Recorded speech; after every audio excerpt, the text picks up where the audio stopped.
Opisyal lang gibuksan karong adlaw ang ika-458 ka kapistahan ni Senyor Santo Niño pinagi sa Penitential Walk with Jesus. Gisalmutan kini sa libuan ka mga diboto gikan sa nagkareng dapit sa Sugbo ug bisan sa mga dumuduong. Samtang gisugdan usab karong adlaw ang siyam ka adlaw nga nobenaryo fiesta sa Batang Jesus. Ani ang report.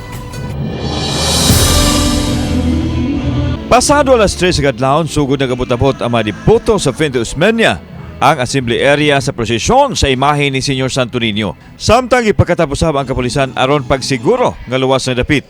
Alas 4 na sa kadlawon nasugdan ang solemn foot procession nga gipanguluhan sa kaparian sa Basilica Minore del Santo Niño. Nisalmot sa prosesyon ang first couple sa Dakbayan Sugbo, Mayor Mike ug Malurama.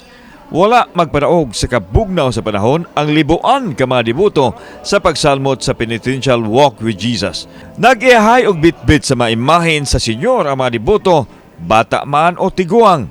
Human sa duha ka tuig nga pandemic break atong subli na saksihan kung unsa kainit ang debosyon sa mga diboto ni Senyor Santo Niño. Kanhi sa atong obserbasyon kani nga lane lang ang maokupar apan karon both lanes sa mga kalsada ang i-occupy sa mga diboto ni Senyor Santo Niño. Tungod sa kadaghan sa mga diboto daw dili na mahulgan og dagom ang prosesyon nga giiwagan sa mga kandila. Samtang sa sulod sa Basilica nagpaabot usab ang ubang mga diboto. Gipaabot nila ang pagsugod na sa unang misa novenaryo sa kapistahan sa Batang Jesus. Ang rektor sa Basilica nga si Father Nelson Zelda uban ang kaparian ang nihalad sa misa. Mga isabot na atong ipaligayon nga walk with Jesus sa unang adlaw, napapahinutong ka namin sa kapanuntimon na nag-ingon, it's the journey that gives us happiness, not the destination. Daw emosyonal ang mga tao dihang gikanta na ang gusos, samtang giwagayway ang mga kamot o giwarawara usab ang bitbit nga mga imahen sa Senyor.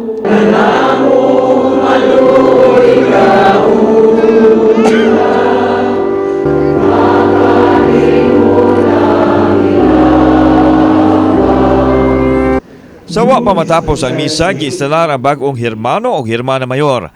Samtang human sa misa, gihimo sab ang hamubong traditional sinulog dance sa mga diboto.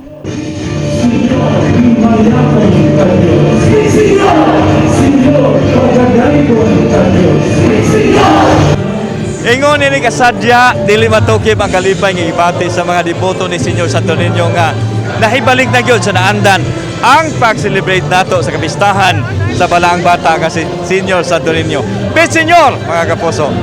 Ako kami kalipay nga nabalik na atong karon sa sinulog sa pista Senyor Santo Niño. Ikaw mo sa gibati nato. Dako kayong kalipay, sir.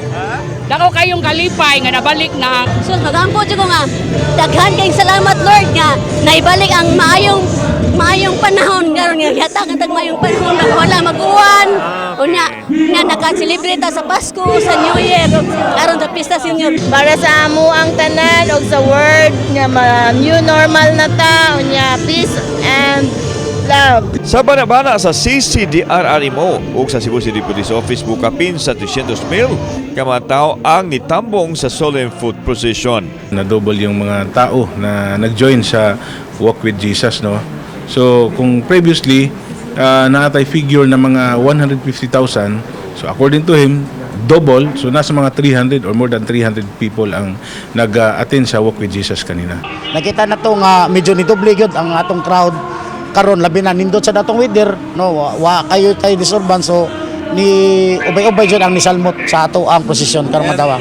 Samtang nagpasalamat ang kaparian sa Basilica sa pagsabot sa mga diboto, ganito man usab sa mga angayan nga himuon sa sulod sa simbahan. Hanay kaayo ang atong pagsaulog sa prosesyon, kaubanan ang ato ang mga kapulisan o ang other agencies. Dako kay pasalamat nila o sa tanang mga diboto na bituman gayod sa pagprosesyon diha na solemn kay atong prosesyon karon, no? Nangunay sa pag-supervise si PRO7 Regional Director Jerry Biares sa pagpatuman sa kahapsay ug kalinaw kinsa ni Hulagway nga malinawon sa kinalibukan ang prosesyon o ang misa novenaryo. Immediately after the activity, there should be a debriefing so that we can improve sa next na activity na gagawin natin.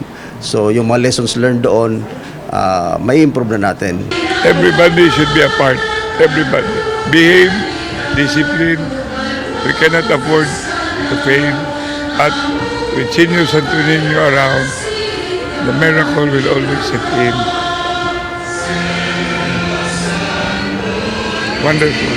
Kauban si Cleofer Lumayag ug Edward Tubilan. Ako si Alan Domingo. Balitang Bisdak.